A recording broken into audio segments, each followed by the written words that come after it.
qaynana qorxusu və s. Sıçan qorxusu. Bu ilə bağlı sizə çox müraciət edirlər desən, qaynana qorxusu ilə əlaqədar. Sual verəcəm bu barədə ya, bax deyirəm. Bu ilə bağlı, bu hələ qorxudur ki, bu ilə bağlı müraciət etməyə belə qorxurlar. Ata gəlir belə, xüsusi bir duruşla. Görürsən ki, yanında uşaq, o da o duruşla gəlir. O, təbii ki, bir görməyiblər də, belki fikir verməyiblər, kənardan görsən. Bu video getdi YouTube'a. Sənin dədəni yandıracaq, məktəbdə direktor gələcək, müəllimə qəbul olacaqsın. Bəs ümumiyyətlə öpmür. İndi zamanı biraz dəyişir, ailə qurmayanlar. Nəinki indi bu verilişdən sonra. Onu da ki, söyüşdə qoyulur.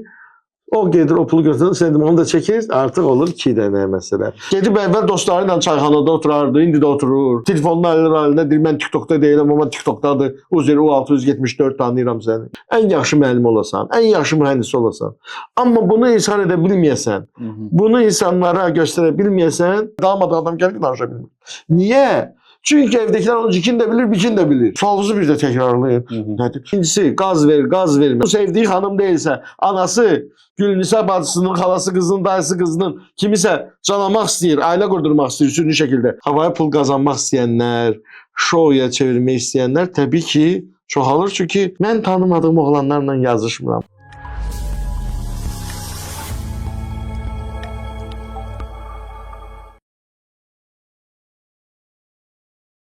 Burada insanlar sizə niyə öz fikrini rahat ifadə edə bilmirlər? Harda rahat ifadə edirlər? Sual bilərəkdən verdim ki, doğrudan da biraz şişirtmək istədim. Buyurun. Doğrudan da Azərbaycanda və ola bilər bəlli bölgələrdə də hardasa insanlar fikirlərini rahat bildirməkdən daha çox kamera qarşısında, mikrofon qarşısında fikirlərini rahat ifadə etməkdə çətinlik çəkirlər. Belə ümumilikdə bəlkə də rahatdır, amma sırf kamera, sırf mikrofon olduqda çətinlik çəkirlər və hələ biz dərslərimizdə bundan başlayırıq ki, fikir verirsə, əgər Rusiyada kimdənsə mikrofon yaxınlaşır, bir uşaqlar hələ danışır ki, hələ bil ki, 2 dənə universitet bitirib.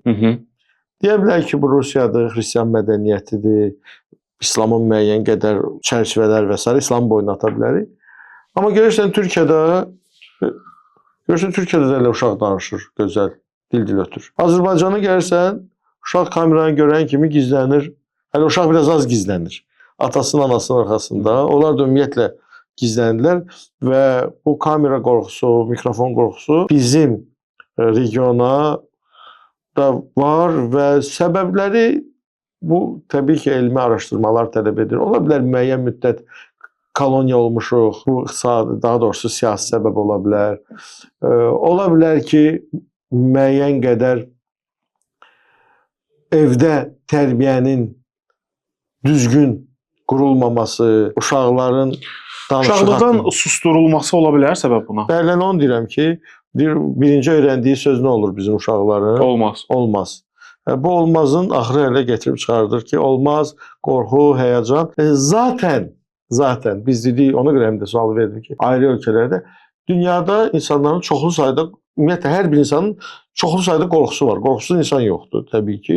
Qorxular, rasional qorxular var, irrasional qorxular var və qorxuların arasında təbii ki, daha çox məşhur olanlar var, nisbətən az məşhur olanları var. Misal üçün, hündürlük qorxusu var, qapalı məkan, klaustrofobiya qorxusu var, liftə minə bilmirlər qapalı.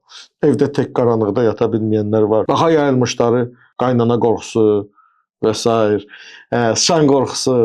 Bu ilə bağlı sizə çox müraciət edirlər desən, qaynana qorxusu ilə əlaqədar. Sual verəcəm bu barədə ya, bax deyirəm. Bu ilə bağlı, bu hələ qorxudur ki, bu ilə bağlı müraciət etməyə belə qorxurlar. Bu sadəcə ümum yayılmış qorxulardandır ki, insanlar qəbullayır. Və təbii ki, bu qorxular arasında birinci yerdə hansı qorxudur? Birinci yerdə mən təlim kimi aparıram. İntervyunda Ayşəm buna öyle şeyler. Deyin hansı qorxudur, biz düyüt qoyarıq, ev yoxdur da, kişilər biabır olmadı. Birinci qorxu ölüm qorxusudur. Ümum dünya səviyyəsində araşdırmalar göstərir və bu da təbiidir. Bizim etdiyimiz hər şey zaten mən də sayıram ki, bir çox qorxular orada cəm ediblər. Ölüm qorxusunun içərisində. Tək ölüm qorxusu deyil. Yəni bir adam deyir, mən ölümdən qorxuram. O ki, hündürlükdən qorxur. Nəticə etibarilə ölümdən qorxur axı. Mənə gəlir bunu yuvarlaşdırıblar. Doğrudur bu yuvarlaqlaşdırma. Nəticə etibarilə ölümdən qorxur da insan. Bu da normaldır bir haldır. Çünki özünü qoruma instinktimiz var. İkinci qorxu nə qədər paradoksal olsa da dünyada ikinci qorxu məhz insanların qarşısında çıxış etmək, kameranın qarşısında çıxış etmək, sosial fobiya deyirlər bu qorxuya. Bu qorxudur ki, insanlar bütün dünyada bu ikinci yerdə tutur. Siz də bu qorxuya qalib gəlmək yolunda onlara kömək edirsiniz. Mən də missiyamlarımdan biri, işimdən biri hələ alındı ki, özüm də ha vaxtsa bu qorxunu daşıyan bir insan və bunu dəf edən və rahatlıqla danışan kameranın qarşısında və bəlkə də biraz əksinə həyəcanın lazım olması gerek olan o qədər dəf etmişəm ki, o lazım olması da bəlkə də tip, bəlkə də var, işimiz onda yox. Amma bunu artıq ayrı insanlara öyrədirəm və ayrı insanlar da bunu öyrənir və həyatlarında tətbiq edir, həyatları dəyişir. Uşaqların susturulmasını mən lap dəqiqləşdirmək istəyirəm. Valideynlərlə də bu mövzuda iş aparırsınız ki, onların uşaqları gələcəkdə sizin müştəriniz olmasın. Bəli, bəli. Bizim xüsusi bir təlimimiz var, valideynlərlə uşaq tərbiyəsi mövzusu və oranın sloqanı odur. Valideynlər üçün uşaq tərbiyəsi təlimidir. Amma orada birinci gəlir ki, uşaqları tərbiyə eləmək lazım deyil. Özümüzü tərbiyə eləməliyik. Mənim sözüm deyil təbii ki. Çünki nəhayətdə uşaqlar bizə oxşayır. Bəli. Yəni hər bir uşaq valideynin bir güzgüsüdür, bir aynasıdır. Fikir verirsiniz, mən indi bizim yeniyetmələr üçün də təlimimiz olur. Görürsən ki, gəlir bir ata, kənardan görürsən də indi çıxmışıq heyətə, qarşılayırıq. Ata gəlir belə, xüsusi bir duruşla. Görürsən ki, yanında uşaq, o da o duruşla gəlir. O, təbii ki, bir görməyiblər də, bəlkə fikir verməyiblər, kənardan görürsən. Bu tək yürüşdə, yerişdə deyil. Bu, fərqli məsələlərdədir. Ona görə ata deyəndə ki, şəhər zibilləmə, və yaxud da ana deyəndə ki, şəhər zibilləmə və əlindəki hansı kağızı yerə atdır da, uşaq təbii ki, kağızı yerə atacaq. Və əziz valideynlər, bu uşaqlara deyirik ki, siqaret çəkməsinlər, deyirik hər hansı mənfi vərdişlərlə məşğul olmasınlar, bu zəhrimar bu telefonu kənara qoysun. Əgər uşaq görürsə ki, valideynin əlindən o telefon düşmürsə, təbii ki, uşaqlarla ünsiyyət, uşaqlarla təbii ki, bəlli bir pərdələr vacibdir, lazımdır. Amma biz ki, ümumiyyətlə veriliş boyu yəqin ki, bunu çox danışacaq ki, biz orta qızıl həddi itiririk, ya ifratda oluruq, ya təfriddə oluruq.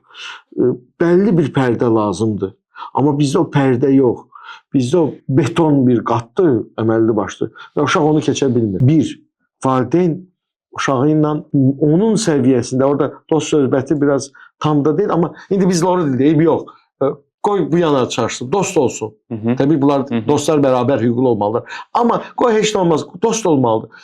Bilirsiniz niyə? Biz hələ bir zamanda yaşayırıq və çox vaxt indi belə zamanda yaşayırıq. Ümumiyyətlə elə zamanələrin hamısı o cür olub ki, uşaqlar heç kim məsum deyil, heç kim robot deyil.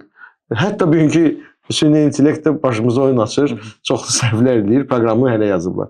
Amma uşaqlar səhv edə bilirlər, uşaqları kənardan allada bilərlər və bu uşaqlar, yeri gəldi ona görə deyirəm ki, şantaj oluna bilirlər. Bu şantaj olunanda bir şantajın əvəzinə ayrı şantaj gəlir. Misal üçün, indi gəncdir, sinifdə bir sinif yoldaşı, gəlir deyir ki, ala kişi döyürsən, ala bir dənə bu sigaretin dadına bax. Bu biri biz səlimlərimizdə uşaqlara onu öyrədir ki, nə cavab vermək lazımdır. Amma uşağın biri cavab verə bilmir. Və yaxud da ki, sonra bütün sinif buna güləcək və s. Götürür bir də bu sigareti çəkir. Bu pis forması, yaxşı forması deyir, bu sigaret deyir, oyuncaqdır. Əlini alıb önündə bir dənə şəklini çəkdi. Hər iki halda. Çəkdi, sonra deyir ki, qarşı tərəf, bu video getdi YouTube-a. Sən dədəni yandıracaq. Məktəbdə direktor gələcək, müəllimə qəbul olacaqsın. Və uşaq da həmən anı ona həssas görür axı. Bunu görür, deyir, bunu indi çəkməsə ölməli. İkinci dəfə çəkir, ikinci dəfə artıq doğrudan. Sonra deyir ki, cibində nə qədər pul var? Deyir, 50 köpük. 50 köpük ver pozum. Sonra 1 manat ver pozum. Sonra bu şantaj davamlı davam edir və bu ilə bitmir. Sonra deyir ki, müəllimin çantasını görürsən, deyir, orada 50 manat pul gördüm, ya 5 manat, ya 10 manat. Onu götür, müəllimi çıxır.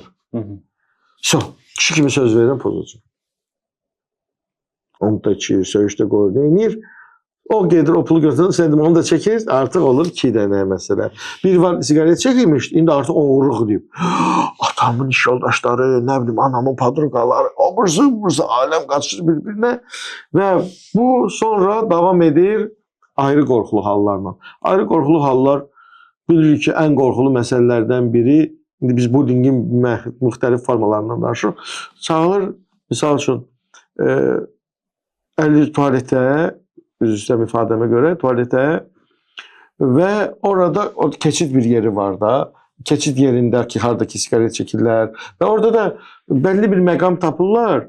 Deyir, misal üçün də, indi mən Mingil var deyirəm, yenə hamı tutur, köynə evi soyun çəkir. Və bu çəkilişlər get-gedə daha kompromat belə deyil, artırır və sən bunu məcburiyyətdən istəyir. Narkotik də ola bilər sonra və s. də ola bilər. Qarşı tərəfin o tərbiyəsindən və yaxud qudurğanlığından və yaxud mənfi xarakterindən daşıyır və bu olduqca sən olursan qul, sonra kart oynayıb, qumar və s.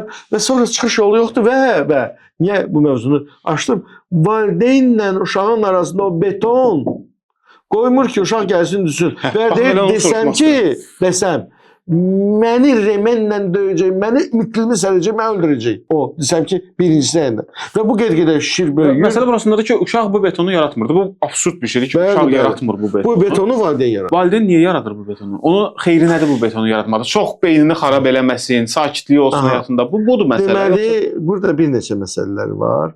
Bir, bizim stereotiplərimiz var və bir var dinin dedikləri. Bir də var xurafat, bir də var mentalitet. Mentalitetlə din eyni şey deyil də.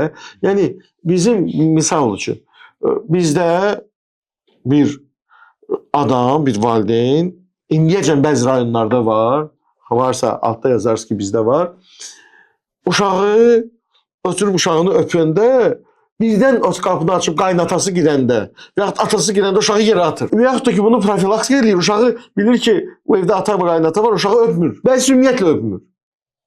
İndi zamanə biraz dəyişir, Demirəm hamısı. Amma bu, bundan gəlir. Və bu qalır ki, pərdə olmalıdır. Halbuki dinimizdə, səhv etmirəmsə, Peyğəmbərimiz sallallahu əziz imamlarımızı öpəndə, İmam Həsən, İmam Hüseyin, bir nəfər gəlir, mənim onların uşağım var, bir dəfə də öpməmişəm, yadımda bu cür qalıb, sənin ürəyin daşlandı, mən neynim? Dinimiz bunu deyir. Amma ortada bəzi qatqılar olub ki, sanki Əqibdir, ayıbdır və s. adam uşağını öpər. Bu. İkincisi, uşaqla dost olmaq məsələsi də ora gəlib çıxır. Üçüncüsü, rahatlıqdır. Gedib əvvəl dostları ilə çayxanada oturardı, indi də oturur. Nə bilim, çayxanaya getməyən telefonunu alır əlinə, deyir, mən TikTokda deyiləm, amma TikTokdadır. Uzeri U674 tanıyıram səni. Deyir, yox, amma oradadır. Heç olmasın TikTokda. Bəyəm, ancaq TikTokda, serial doğrusudur. Və uşaqla, yəni nəinki ata, ana da. Və bu pərdə olur beton, uşaq qorxusundan bir yer yoxdur ki, düşün və qalır və get-gedə də artır. Ona görə əziz valideynlər, özümüzü sizə tuturam. Bir çıxış yolu qoyun, bir arada bir uşaqla bir söhbətləyin, vaxt ayırın. Niyə maraqlı deyil? Gəlin, mən... Və bir dənə də məsələni deyim ki, bizə kifayət qədər çox sayda yəqin ki, yeniyetmə baxır. Və baxacaq, gənclər baxacaq, universitet tələbələri baxacaq, ailə qurmayanlar.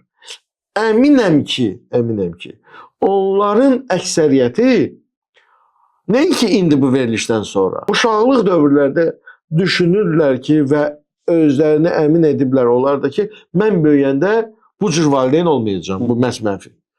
Bəlli bir vaxt keçir, onlar valideyn olurlar, özləri valideyn oldu, sanki o fail ki var idi, demişdim mən olmayacağım. O silinir və yenidən valideynləri kimi rəftar etməyə başlayırlar. Niyə? Ola bilər Sayın Hasan cavablardan biridir ki, yaxşı pis, məni atam bu cür tərbiyə edib, yaxşı pis məni anam bu cür tərbiyə edib, mən düzdür səhvlərim olub, amma nələrsə gəlib çatmışam.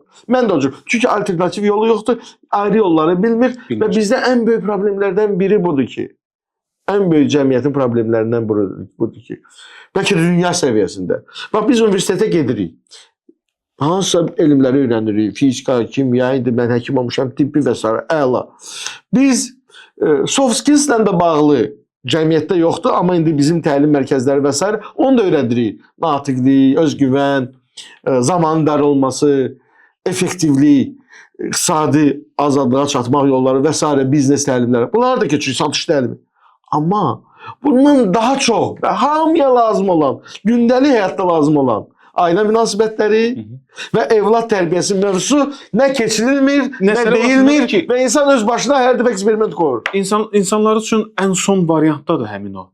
ən son sevgi verəcəyi yerdir ora. Və Ora həmişə var. Sən bir uşaqla danışmayacaqsan. Uşaq deyəcək, ata, belə ana deyəcək ki, görmüsən əlimdə vacib işim var. Vacib işdə telefondan danışır ki, falan kəsin nişanına qızıldan nə gətirmişlər. Misal üçün deyirəm, heç ola bilər doğrudan da vacib işdir. Hansısa bir layihəni müzakirə edir. Amma vaxt gələcək, və bu vaxtda indi şükür Allaha ki, sosial şəbəkələrdə sosial roliklər çəkirlər, şükürlər olsun.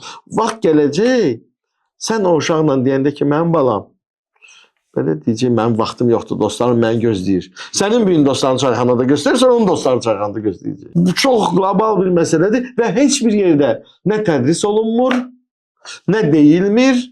Ümumi, bazı olaraq bizim gözəl dinimiz, mübarək dinimiz və bunun üzərində olan əsaslar var ki, bunların hesabına müəyyən qədər qalıb, amma gedərdə bu dəyərləri də insanlar, dəyərlər devalvasiya olmur. İnsanlar onları dəyişdirib, səhv anlayıb, fərqli formata getirib çıxardır və ortalıqda nə o qalmış olur və yeni qərbdən götürürük. Qərbdən də nəyi götürürük? Qərbdə o qədər gözəl mövzular var.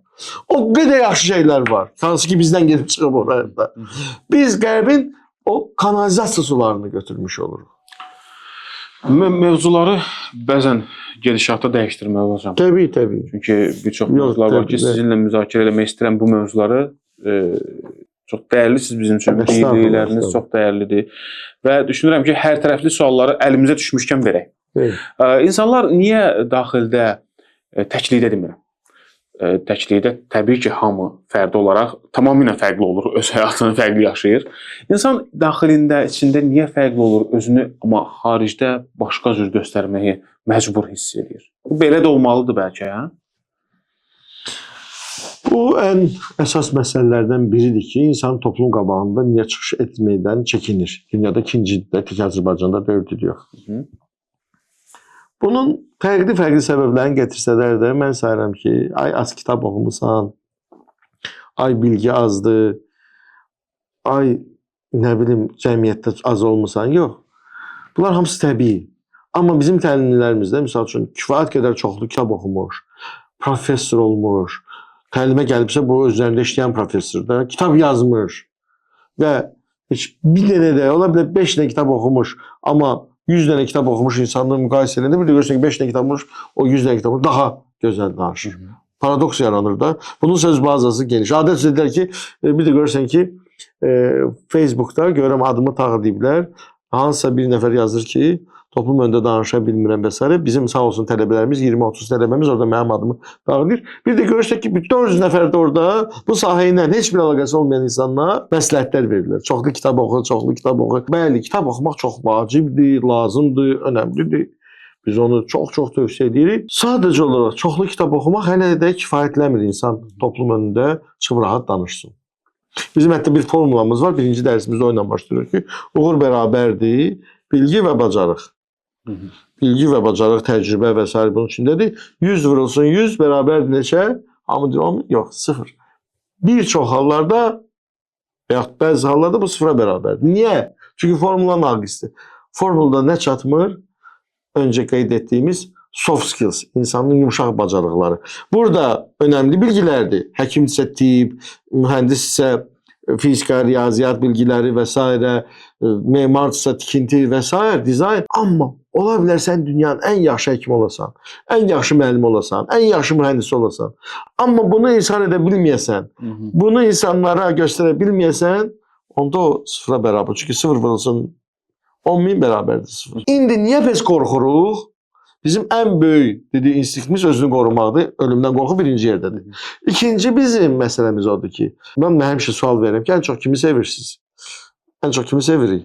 Keçmiş zamanlarda və bölgələrdə deyirlər ki, uşaqlarımızı, valideynlərimizi. İndi insanlar biraz səmimiləşib və rahat deyirlər özümüzü. Özümüzü çox sevirik. Kimsə desə valideyni, deyirəm qonşunun da valideyni yox. Öz valideynimizi, öz evladımızı. Təbii ki, qonşu valideynləri də və s. hörmətlə yanaşır. İndi insan özünü hamıdan çox sevdiyinə görə, insan özünü istəmir ki, ayrıların gözündən düşsün. Fikir verin, ən böyük paradokslardan biri də odur ki, bizim işimiz qeyri-adi işlə mən məşğulam. Çox adam üçün də qəribə gələ bilər, mən gedəcəm, mən nə ilə məşğulsun? İnsanların bildiyi şeyi insanlara öyrədirsiniz. Mən lallarla dərs keçirməm, mənim dərsimə gələn hamısı danışa bilir. Amma mən bunları danışmağı öyrədirəm. Harda danışır? Evdə. Rahat danışır, dil ötür. Amma bu kamera gələn kimi 10 nəfər tanımadığı adam gəlib danışa bilmir. Niyə? Çünki evdəkilər onu cikin də bilir, bikin də bilir. Çaşsa da gözlərindən düşməyə yeri yoxdur, artıq hər şey bəllidir. Orada olanda özünü o qədər çox sevir ki, hər hansı bir mövzu haqqında danışanda göstər baxda. Sualınızı bir də təkrarlayın. Nədir? İçirir özünü və belə desən buna hamı bu cür loru çıxır, bu cür bəsi çıxır və istəyir daha yaxşı danışsın və insanların gözündən biz özümüzü o qədər çox sevirik ki, ayrı insanların gözündən düşmək istəmirik. Biri də budur. İnstinktiv məsələlər də var ki, ayrı insanların gözləri bizə baxdıqda o ilkin qorxu yaranır ki, keçmiş zamanlarda bizə hücum edə bilərlər, bizə nəsə eləyə bilərlər və s. Zənnimcə sağ olun. Təşəkkür edirəm ətraflı cavab üçün. Məsələ burasındadır ki, məsələn, sizin sloqanlarınızı izlədikcə mən xoşbəxtəm sloqanı verirsiniz və arxanızda təlim iştirakçıları bunu səsləndirirlər. Başlamaqla bağlı bir neçə sloqanlarınız var. Mənim yadımdan çıxan ola bilər, siz qeyd eləyəsiniz. Bu sloqanlar motivasiya verici sloqanlardır. Motivasiya vermək necə insanların həyatını dəyişir? Çünki onlar həmin o təlimdən çıxıb, əgər şəraitləri o qədər ürəkacan deyilsə, həmin motivasiya bir balaca onlara yük də olur ki, reallıqla uzlaşmır.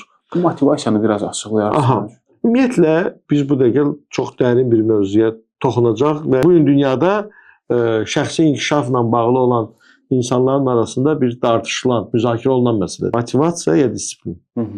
Bu bir ayrı bir mövzudur ki, haqqında danışılır. O mövzunu istəmirəm mən sizdən. Amma o mövzu da çox önəmlidir. Çünki mövzuyla bilavasitə əlaqəsi vardır sualınızla. İkincisi, qaz ver məsələsidir ki, siz dediyiniz, motivasiya versən, sən belə. Sonra bu insan gəlir gündəlik reallıqlarına deyir bu qayaya və daha da pis olur, depressiyaya düşür. Sizin sualınız budur. Bəli. Bu suala cavab vermək üçün biz o biri sualda ikisini bir yerdə baxmalıyıq. Beyni əvvəlcədən giyindirmək lazımdır. Niyə? Baxın, göstərirlər adət üzrə ki, bir dənə qrafikdir və yaxud bir dənə şar. Buna nəsə verdilər, güc getdi yuxarı, sonra düşdü aşağı. Deyirlər bu motivasiya. Sonra göstərirlər bir şar, bu belə yavaş yuxarı gedir. Və hamı deyir, görsə bu disiplindir. Yavaş davamlı gedir yuxarı. Az gedir, həmişə gedir, disiplinli gedir. Amma bu qalxdı, sonra düşdü, əvvəlkindən də aşağı düşdü. Burada gəlin razılaşaq ki, bu şar ki gedir, disiplin şarı. Biz gördüyümüz yerimiz var ha. Bir də o yana baxsaq, görəcək ki, o da düşür aşağı. Özümüzü niyə aladırıq? Ondan qalsa biz hamımız indi bir, nə bilim, cəngavər olmuşduq. Əgər kitab oxuyursansa, hər gün oxuyursansa, indiyəcə həyatımızı vursun 10 minlərlə kitab, 10 minlərlə bacarıq və s. Təbii ki, insan robot deyil və bəlli bir vaxtdan sonra bu gəlir və dayanır və motivasiyadan da heç nəsiz motivasiya verəndə gedir, sonra təbii ki, düşür. Bunların ikisinin sintezi lazımdır. Həm motivasiya olmalıdır, getdi, düşmək istəyəndə bir dənə də motivasiya getdi. Motivasiyanı iki yerə bölə bilərik. İnsanın normalda yaradan iki motivasiya sistemi qoyub. Və istər insan, istər digər bioloji varlıqlar, həyatın əksər dövrdə bu motivasiya sistemi ilə yaşayırlar. Bir qabaqda kökə, qabaqda şirini, ona doğru gedir, heyrəcan atır, fitrətimizdə bu var. Və yaxud da ziyandan qaçma. Amma bu da o cürdür, şirini atırsan gedir, nə bilim, duz qoyursan qaçır. İnsan da o cürdür. Məktəbə də ona görə gedirik, universiteti də ona görə qutarırıq, ingilis dilini də ona görə öyrənirik, çətin işləri də ona görə öyrənirik ki, bu nəticə etibarilə mənə xeyir verici, ortaki proses. İndi mənim bir kitabımda var ki, bir nəzəriyyə var, insanlara onların öz deyillərini tapmaqda kömək eləsək, o motivasiya çox güclüdür. Bu arada disiplin öz-özünə yaranacaq. Məcnunu anası yuxudan durğuzmur. Ya bala dur. Leyli səni orada gözləyir. Anası gələndə görür ki, Məcnun küçələrdə deyə. Amma əgər Məcnun sevdiyi xanım deyilsə, anası Gülnisa bacısının, xalası qızının, dayısı qızının kimisə canamaq istəyir, ailə qurdurmaq istəyir sürünü şəkildə. Deyir, ay Məcnun, biraz da yatın. Çünki onun leylisi deyil. Və biz həyatda işimiz, peşəmiz bizim leylimiz olmalıdır. Onda Məcnun ora gecir və tələbələrimiz, kitabda da bu yazılıb, kitabda da yazmışam. Dərslərin birində tələbələrdən biri sual verdi. Necə müəllim? Yaxşı, o leyliyə gedib çatdandan sonra ola bilər vaxt taparsın. çatdıq. Amma bu prosesdə biz həyat gedir, pes carpe diem, pes anı yaşamaq, pes andan ləzzət almaq. Çox gözəl sual verdin. Sən əgər Leyliyə doğru hərəkət edirsən Məcnun, ayağına tikan batanda da, yıxılanda da bu yoldan həzz alır. Prosesdən həzz alır. Ona görə o Leylini tapandan sonra insan prosesdən həzz almalıdır. Əgər prosesdən, çünki Leylini tapdı, sonra nə bilim, təbii ki biz bu məcazi baxımdandır Leyli. Öz hansı universitetə girdi sonra. Və deyə bilər ki, müəllim, Leyli Məcnun biraz məcazidir. Realdan misal çəkin. Realdan bir misal çəkin. Təsəvvür edin, bir nəfər insan həkim olmaq istəyir. Bir xanımdır, həkim olmaq istəyir. Özünü axalatda görür, pediatr, uşaq həkimi. Vurulub bu işə. Biologiyanı oxuyur, anatomiyanı indi hələ keçiblərsə oxuyur, fizikanı, imtahana, universitetə hazırlaşır, universitetə. Anası buna gəlib demir ki, bala dur, imtahana hazırlaş. Anası buna deyir ki, qızım, gözün kör olacaq, biraz yat. Demir telefonu qırağa qoy. Niyə? Çünki bunun Leyli arzusu var. Ha, bu oldu birinci. İkincisi də var. İkincisi hardan dedik? Arxadan. Əgər qorxu, təhdid, əgər sən bunu eləməsən və s. Birində can atır ləzzətə, biri ziyandan qaçmaq üçün. Ziyandan qaçmaq nədir? Bir uşaqdır, hüquq fakültəsinə girmək istəmir, həkim olmaq istəmir, arxitektor olmaq istəmir. Atası deyir ki, anası gəlir, uşaq deyir ki, olmaq istəmir. Qələtdir. Köpək oldu. Köpək. Bizim nəsildə hamı həkimdir, sən də həkim olacaqsan. Bizim nəsildə hamı memardır, sən də memar olacaqsan. Gözlü də çıxardan prokuror olmasın, misal üçün. Və axşam gəlir, nətər də oxumusan, dərsi oxumamısan. Oxuyur. Və təbii ki, təsir olur. Biz şuurlu hissəsindən danışdıq, şuuraltı hissəsi də var. Şuuraltı hissəsi çox önəmlidir və ora çox vaxt aparacaq. Şuuraltı hissəsinə təsir etmək üçün o sloqanlar, o lozunqlar bəzən dəbərdir və sirkələyir. Pozitiv düşünməklə insanlara mən qısa cavablar xahiş edəcəyəm sizdən. Və çünki hələ suallar verirsiniz ki, sonra deyirsiniz ki, sualdan hələ bir qısa da olsun. Yəni hələ sual var ki, ona rahat qısa cavab vermək olar. Mən də çalışaram. Pozitiv düşün deməklə insan təxminən neçə müddətə başlayıb pozitiv düşünə bilər? Sizin yanınıza məsəl üçün neqativlə dolu bir yeniyetmə gətiriblər, elə cavan bir insan gətiriblər. Qoyun yeniyetmənin məsələsi çox ağırdır, ora girməyək. Qoy cavan, biraz olsa pişmiş bir insan.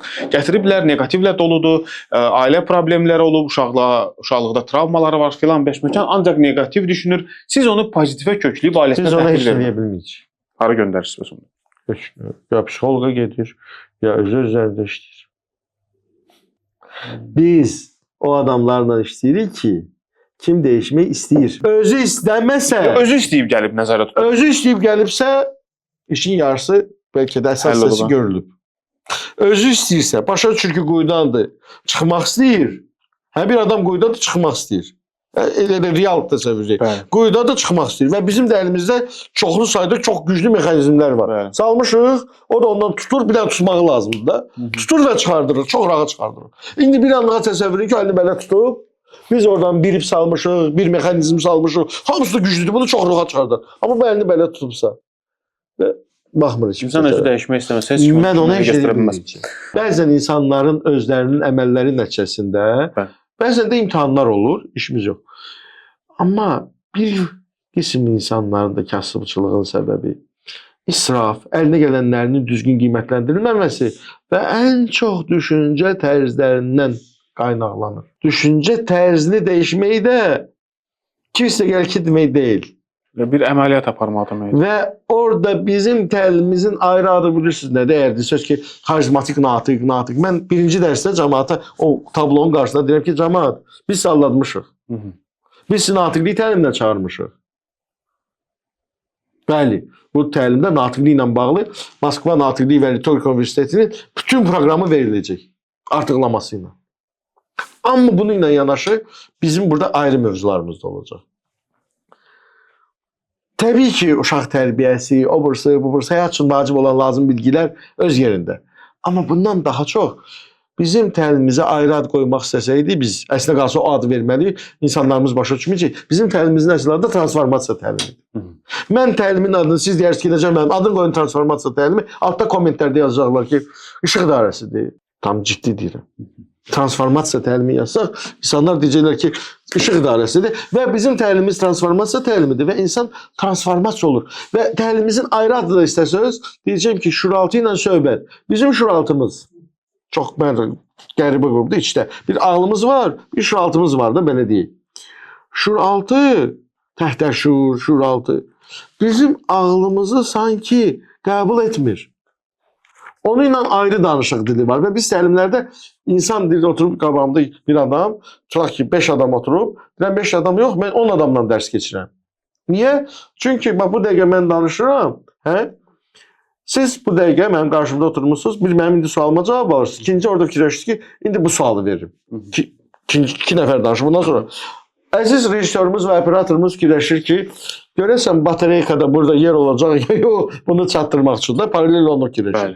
Kimsə orada bizim bir gəncimiz fikirləşir ki, nə vaxt qutaracaq? Gedim evə darıxmışam evdəkilər. 2 nəfər söhbətlirsə normaldır. 3 nəfərliksə var. Amma o 2 nəfərdən biri elə bir kağıldır, bir nəfər hisslərdir və s. Mən hər ikisi ilə danışıram. Azərbaycanda bu şəxsi inkişaf məsələsi. Bu haqda kitablar yazılır çoxlu, təlimlər keçilir. Şouya çevrilib sizcə? Hələ Azərbaycanda tam çevrilməyib. Dünyada təbii ki, artıq şou. Bilirsiniz nətərdir? İnternet haqqında danışanda deyə bilərik ki, internet pozunçuluq vasitəsidir. Bəli, internetdə baxsaq, bəlkə də saytların faizi ilə çox pozunçuluq. YouTube'da ən çox baxılan Əyləncə video. Əyləncəlidir və ən çox yığılanda musiqi və s. Ən gözəl məntiqi, əxlaqi, elmi mövzular nə qədər baxışlaşır. Çox az. Bu bir reallıqdır. Bəli. Və insanlar təbii ki, əyləncə və s. daha çox. Hətta TikTok'un özü. Mənim üçün TikTok'un ziyanı, nə qədər qəribə səslənsə də, mənim üçün TikTok'un ziyanı, onun mənim üçün həddən artıq çox faydalı məlumatların verilməsindədir. Çünki hara yerləşdirək onları? Yox, verir və bu məlumat artıq çox olur. Bəli, çox mənim dafamim yanır və mən bu birini alıram. Bu bir müəyyən tutum var da. Yəni, təbii. Yəni demək istəyirəm. Amma indi TikTok özü-özlüyündə təbii ki, bir çoxları üçün pis vasitə kimi çevrilir. Yəni iti bıçaq fenomeni var və o yerdə ki bir hansısa müsbətlər var, mənfi osat gəlir həmin yerdə. Bu sahədə də külüngünü vurur belə. Bu sahədə də tutaq ki, şəxsi inkişaf sahəsində insanlara lazımdır. İnsanların buna tələbatı yaranıb və insanlar bu tələbat yaranan kimi burada havaya pul qazanmaq istəyənlər, şouya çevirmək istəyənlər təbii ki çoxalır. Çünki rahat danışır, IQ salır, pulunu qazanır. Məsələ özünüz amma uzun müddətdə olmur. Özünüz gətirib çıxartdınız mövzuya. Rahat, çox danışır, rahat danışır. İnsan bu hər şey haqqında bu qədər çox bilməz axı, necə? Biz 2 dənə ayrı-ayrı yerə getdik. Bu ki canlı TikTok'da, Instagram'da canlılar yarar, əlhəsus TikTok'da. Mən 2-3 il bundan qabaq aparırdım, sonra dayandırdım. Axırıncı dəfə bir verilişin birində qoşmuşdum. Orada danışan insanların yeni bir peşə formulaşıb da, TikTok danışmanı. Və bu istəyir ki, davamlı orada adamlar olsunlar. Mən hətta bir gün gördüm bir nəfər tutaq ki, balıq tutmağa gedib. Balıq tutur. 10 dəqiqə saxlayıb balığı tilovda. Mənim üçün də maraqlıdır ki, saxlayıb ki, o bilir ki, girənlər balığı görüb ilişib qalacaqlar. Yəni onlara xüsusi minnət qoyur, deyir ki, like edin ki, mən balıq tutmamı sizə göstərəm, mən gecə yatmamışam və s. Xüsusi bir, belə deyim, məzin peşə, zümrə formalaşır ki, bu yəqin ki, psixologiyada da var, bu yəqin satışda da var, ailə münasibətlərində var, özündən müştəbəkliyi, artıq o qədər danışır ki, öyrəşir və efirdə də boş saxlamaq olmur da. Ola bilər ki, o zərurətdən doğur. Bilmirəm, mən o cür alınmırdı. Məndə o cür alınmırdı və o cür də təbii ki, qəbulləmirəm. Bəli, bunu artıq bu NLP sahəsində tətbiq olunur. O balıq tutmağı mən başa düşə bilərəm. Yəni onun işi məsəl üçün də tutaq ki, balıq tutub bazarda satmaqdır. Onun işi danışmaq deyil. O balığı satmaq deyildi. Balığı satan adam olsaydı əla. Əsas diqqət tələb. O balıq o istəyirdi ki, TikTok'da say artsın. Və oradakı balıqları tutmaq satsaydı o əla, o superdi. O Çindən elə götürülmüş, bizdə də görsə ki, bir dənə haladır, oturub qabağında balıqlardır, hamısının qabağına çıxır da belə. Canlıdır, balıqların arada bir milçəyi qoluyur və deyir, budur, zakazlar gəlir, o əladır, o danışmalıdır, o balığı göstərməlidir. Səhv də danışa bilər. O satışı ilə məşğuldur. Bəli. O satışla məşğuldur. İndi siz dediyiniz məsələdə, əgər indi bir adam psixoloqdur və s. öz xidmətlərini satır, adətcə onların ağılları, yolları da görmüşük. Suallar verir, suallara cavab verir. Suallar verir, cavab verir. Bu da yaxşı bir üsuldur. Amma biri var danışır. TikTok'un tələbinə uyğunlaşır o zaman. Gedir ora, bura. İndi bəlkə də darıxır, bəlkə psixoloji tipi o cürdür. Praktiki misal çəkim, öncəki kasıb ailələr, az təminatlı ailələr haqqında danışdıq. Bir də bəzi ailələr var, belə bir qrafik təsəvvürüyə, belə bir qrafikdir. Və bunlar tutaq ki, 700 manat civarında qazancları var bir ailənin. Və bu da güclə çatır da Telmanı, Elmanın başına, Elmanın Telmanın başına belə gedir və birdən-birə görürsən ki, bu ailədə hansısa bir yol qardaşı ev satdı və öz evidir, pul çox gəldi, amma orada hədiyyə elədi. Ya ola bilər ortaq mülk idi və s. Bunlara bir 15 min, 20 min pul gəldi bu ailəyə. Status qalxdı da, pul qalxdı da. 2 aydan sonra baxın həmin ailəyə. Bunlar gəlirdilər 700 aşağı yuxarı, birdən gəldi 20 min. Sonra bir neçə müddətdən sonra tezdən getdi. Və bir dənə də ictimai, ya daha doğrusu ümumi qəbul olmuş misal da çəkim ki, bu dediyim misal yeri gəlmiş ki, hamıdan olur. Mən belə başa düşdüm, çox üzr istəyirəm böldüyümə görə. Çox maraqlı hissəsidir, ikinci hissəni gözləyirəm. Yəni o deməkdir ki, 20 min bunlara pul gəldisə, bunlar dərhal yaşayış səviyyələrini dəyişdilər. Bu nəticəyə gəldim mən. Yox, onlar pulun başına daş saldı. Simanız. Bir çox insanlar deyirlər ki, kəş bir dəfə 60 milyon, 70 milyon dollar odaydım. Hətta bəzi dindarlar deyirlər, bilirəm ki, haramdır, lotereyaların bəziləri haramdır da. Heç nə olmaz. Bir dəfə odardım, kasıb küsübə paylayar. İşimiz onda. Bu udanların tarixini baxıblar, bioqrafiyalarına baxıblar və görüblər ki, əksəriyyəti böyük bir faizdir. Bu pul bədbəxtliyib, öldürüb, müflisliyib, əvvəlkindən daha pis vəziyyət üçün. Səbəb. Səbəb çox vaxt deyirlər ki, o pulu xərcləyə bilmir. Nə qəşəng xərcləyirlər ki, çox adam da o deyil. Təbii o da var da, amma o nəticədir. Bəzən deyirlər haramdır. O qədər haram pulu xərcləyənlər var, qəşəng də xərcləyirlər. O da deyil. O haramın cavabı o yanda olur bəzən. Bəzən burada da olur heç.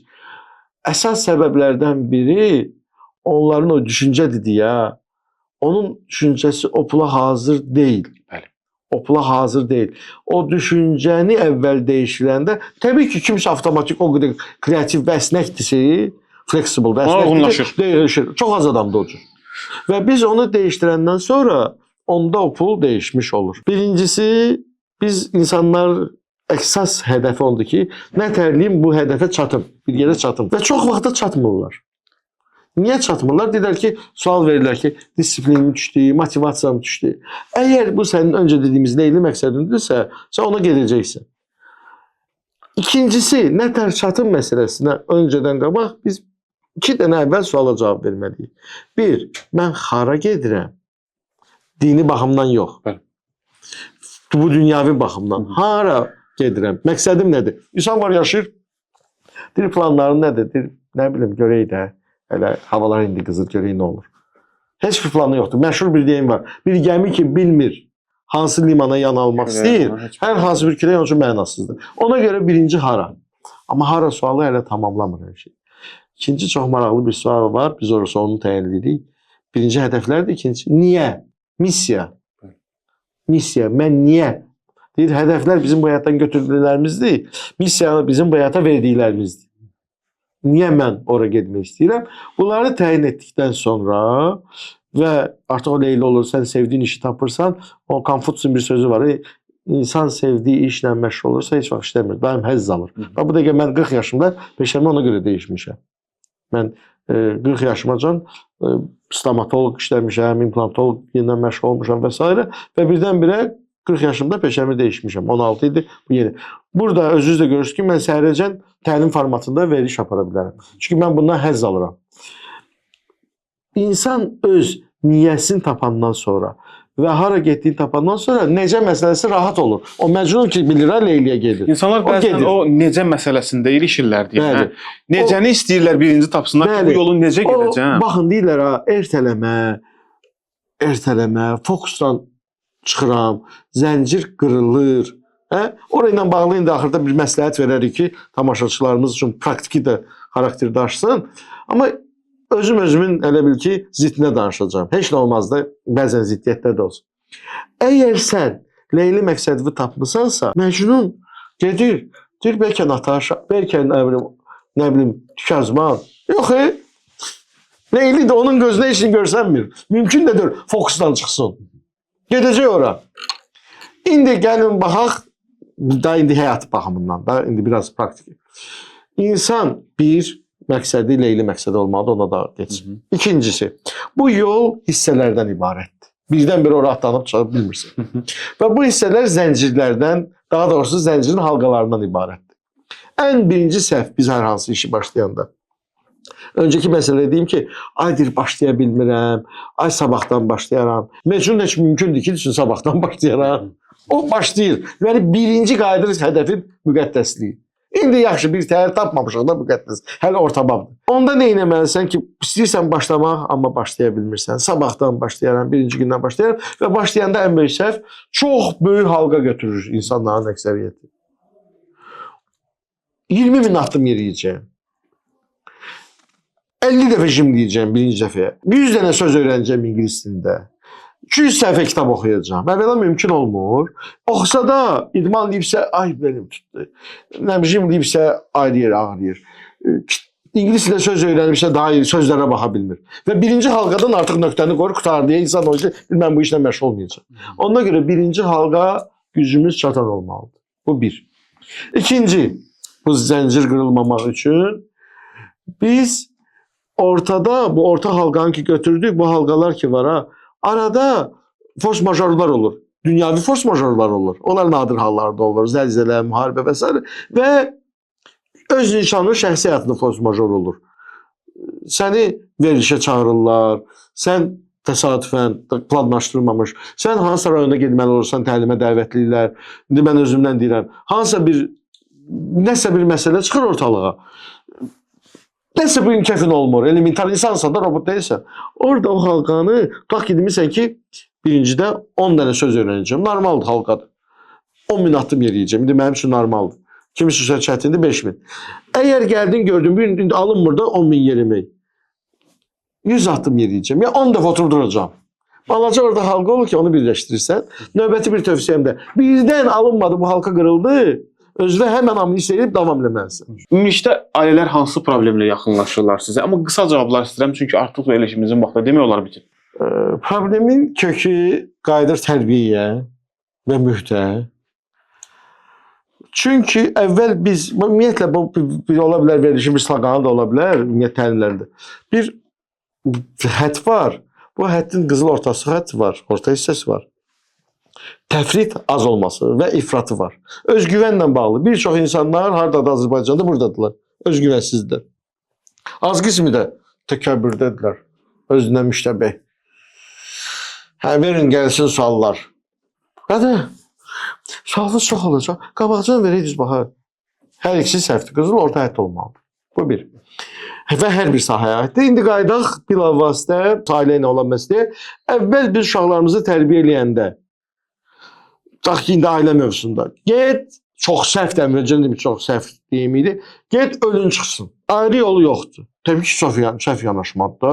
Bəlkə getdə elə bir ailəyə ki, orada ailədə narkomandır, gündə buna təcavüz olunur, gündə buna qarşı şiddət olur və s. və anormaldır kişi. Xanımlara deyiləndirəm. Bu bir səhv yanaşma idi.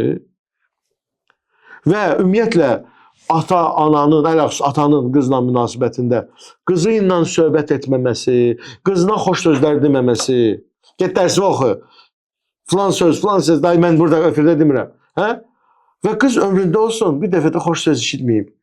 Ceyranım, maralım, əzizim. Və sabahsı internet əlində və hansı bir çata gələndə, hansı bir Facebook'a, Instagram'a gələndə kimsə buna yazanda ki, Maral, bu şəkildəki sənsən, nə gözəl daxili aləmimiz var. Xəyal malır. Mən tanımadığım oğlanlarla yazışmıram. Artıq proses getdi. Orada bu alıb oxu eyni sözü 15 dənə qıza yazım. O qız onu bilmir. Sonradan biləndə ki, bu 15 ilə danışım. 15-nə 15 yox, işi tutur, xəyal qırığından olur. Çünki həyat təcrübəsi yoxdur. Bir adım bu öyrədilməyib evdə ki, belə oğlanlar da olur. Sənə hər səni sevirəm deyən oğlan səni sevməyi cinə deyil. Elə belə deyir o söhbəti. Yaxşı. Deməli, İndiki təzad, indi ailələrin problemləri nədir? Biraz imkanlı olan, kasıblardan danışdıq, biraz imkanı olan valideynlər əllərini də əlaqə sübət atırlar. Qızım, o yad oğlu sənə birdən artıq əski söz gözün çıxardarıq, səni küçədən tapmamışıq, biz burada yox. Və orada bir şey, ama papa mənə dedi, o niyə taksika, getdilər, tap, ailə dağıldı. Mikroközül orta hətta olmalıdır. Problemsiz ailə yoxdur, söz-söhbətsiz ailə yoxdur. Təbii ki, bu söz-söhbətlər öncədən profilaktikası olmalıdır ki, olmasın. 2-4 məsələsi kimi. Bunların ortaq yolları olmalıdır. Bunlar eyni mövzu üzərində yaşamalıdırlar. Onda çox az olur. Amma bəzən olur sərgə fərqləri. 6-9. Normal ailədə kim haqlıdır, kim haqsız söhbəti qalmır. Orada haqq müharibəsinə getməmişik ki, pişik kim başını kesməlidir. Bunlar xoşbəxt olmaq üçün gəliblər, bu ailə qurublar, evlatlar və s. Amma indi hansısa bir məsələ olanda biri 6 görür, biri 9 görür, empatiya və s. Bunlar da olmayanda təbii ki, bir adam geri çəkilməlidir bu yolu davam etmək üçün. Ən böyük problem budur. Heç kim geri çəkilmək istəmir, qoçlar toxuşur, ilkisi də yıxılır və biz deyirik ki, boşananların sayı bu qədər. Siz çox deyirsiniz bu cümlələrdən, amma istəyərdim Podkast Baku üçün. Adətən belədir ki, Podkast Bakuda qonaqlar sağollaşır tamaşaçılarla. Sonda hansı cümləni demək istəyirsiniz ki, bütün dünya bu cümləni bilsə, dərk eləsə, çox şey düzələr burada.